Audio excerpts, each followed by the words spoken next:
यह कहानी बहुत समय पहले की है, जब बगदाद में एक गरीब मोची अली हसन अपनी छोटी सी दुकान में जूते गांठ कर गुजारा करता था।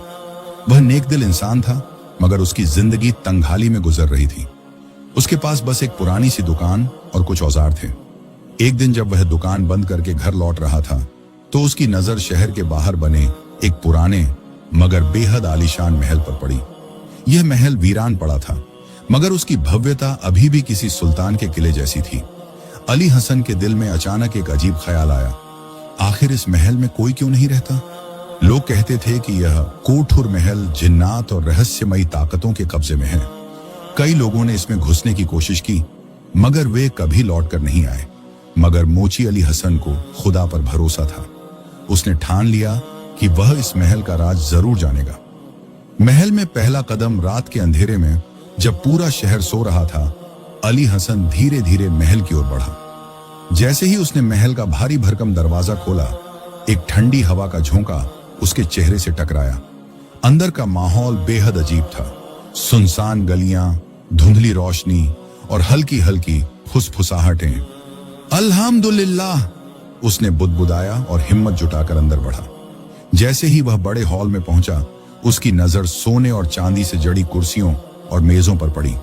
अचानक हवा में किसी के कदमों की आहट गूंज उठी। जिन्न का प्रकट होना। कौन हो तुम? एक भारी गूंजती आवाज चारों तरफ गूंज उठी।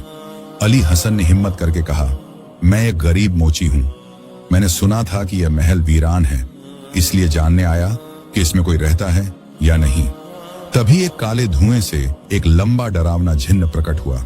उसकी लाल जलती आंखें और ऊंची कद काठी देखकर किसी का भी दिल दहल जाता। तुम्हें पता है, इस महल में जो भी आता है जिंदा नहीं लौटता, जिन्न ने कहा। मगर अली हसन डरने के बजाय बोला, मौत और जिंदगी अल्लाह के हाथ में है। अगर मेरा नसीब यहीं तक है तो मुझे कोई डर नहीं, लेकिन अगर तुम सच में ताकतवर हो तो मुझे एक सवाल का जवाब दो, तुम यहां क्यों रहते हो? यह सुनते ही जिन्न की आंखों में एक अलग ही चमक आ गई। उसने लंबी सांस ली और कहा, तुम पहले इंसान हो जिसने मुझसे डरने के बजाय सवाल किया। मैं इस महल का रक्षक हूं, मगर मैं कैद में हूं। जिन्न की कैद और राज अली हसन चौंक गया। कैद?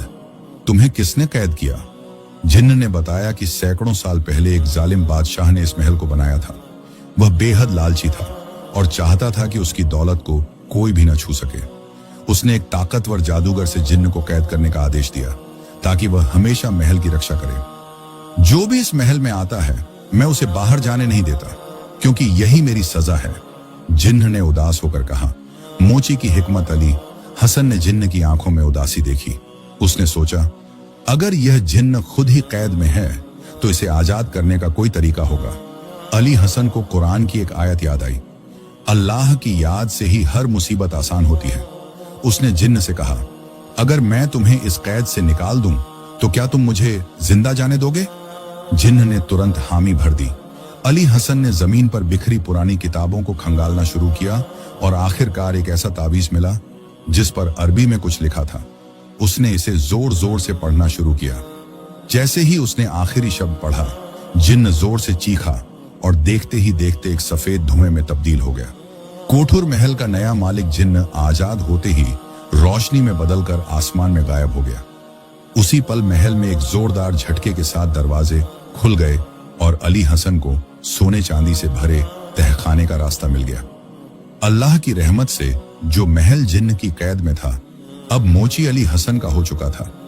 गरीब मोची जिसने हमेशा मेहनत और ईमानदारी से जीने की कोशिश की, अब खुदा की रहमत से बगदाद का सबसे अमीर आदमी बन गया। मगर उसने कभी अपनी अच्छाई और इंसानियत नहीं छोड़ी। वह गरीबों की मदद करता रहा और इस्लाम के रास्ते पर चलता रहा। अल्लाह की मर्जी से जो इंसान नेक नियत से आगे बढ़ता है, उसकी जिंदगी हमेशा बेहतरीन होती है। अली हसन अब बगदाद का सबसे अमीर आदमी बन चुका था। कोठुर महल का खजाना पाकर उसकी जिंदगी पूरी तरह बदल गई थी, मगर उसने अपनी नेक दिली नहीं छोड़ी। वह गरीबों की मदद करता, बेसहारों को सहारा देता और अल्लाह की राह पर चलता रहा। महल अब वीरान नहीं था, वहां गरीबों के लिए जगह बनाई गई और वह खुद भी वहीं रहने लगा। लेकिन एक रात कुछ ऐसा हुआ जिसने अली हसन की जिंदगी को फिर से उलझा दिया। अजीब साया और सरसराती आवाजें। रात के अंधेरे में जब पूरा शहर सो चुका था, अली हसन अपनी किताबों के बीच बैठा था। वह इस महल के इतिहास को समझना चाहता था, इसलिए वह महल में मिली पुरानी किताबें पढ़ रहा था। तभी एक अजीब सी सरसराहट गूंज उठी। खिड़कियों के पर्दे हवा में खुद ब खुद उड़ने लगे। महल की दीवारों पर अंधेरे साए लहराने लगे। अली हसन चौंक गया। यह क्या हो सकता है? उसने बुदबुदाया। वह फौरन उठकर महल के उस हिस्से की ओर बढ़ा जहां से आवाजें आ रही थीं।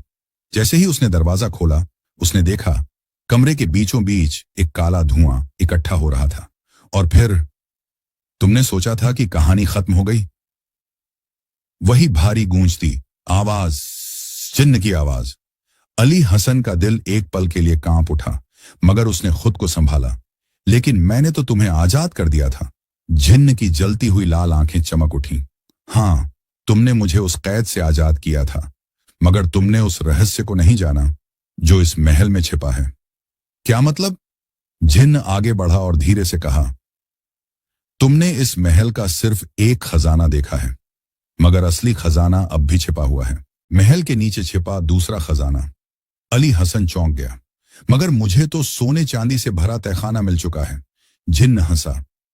जो तुमने देखा वह महज एक छलावा था। असली खजाना इस महल के नीचे छिपा हुआ है, लेकिन वहां तक पहुंचना आसान नहीं। अली हसन के मन में जिज्ञासा जागी। अगर वहां असली खजाना है तो उसे हासिल कैसे किया जा सकता है? जिन्न ने अपनी लंबी उंगलियां हवा में घुमाई और अचानक फर्श पर एक रहस्यमयी नक्शा उभर आया। यह नक्शा उस तहखाने तक ले जाएगा जहां असली रहस्य छिपा है। मगर सावधान, वहां पहुंचने के लिए 3 कठिन परीक्षाओं से गुजरना होगा। अली हसन ने अल्लाह का नाम लिया और नक्शा उठाकर जिन्न से पूछा, क्या तुम मेरे साथ चलोगे? जिन्न की आंखों में चमक आ गई। मैं तुम्हारी परीक्षा लेने के लिए आया हूं, तुम्हारी मदद करने के लिए नहीं। पहली परीक्षा, धुएं का जाल। अली हसन ने नक्शे का पहला निशान देखा और उसी दिशा में बढ़ा। वह महल के सबसे गहरे तहखाने में पहुंचा, जहां एक काले धुएं का गुब्बार छाया हुआ था। जैसे ही उसने आगे कदम बढ़ाया, धुएं से अजीब सी परछाइयां निकलने लगीं। वे फुसफुसा रही थीं, पीछे हट जाओ, यह रास्ता तुम्हारे लिए नहीं है। अली हसन समझ गया कि यह कोई आम धुआं नहीं था। यह एक छलावा था जो उसके दिमाग को भ्रमित करने की कोशिश कर रहा था। उसने अपनी आंखें बंद की और कुरान की आयतें पढ़नी शुरू की। अल्लाह ही हर मुश्किल का हल निकालता है।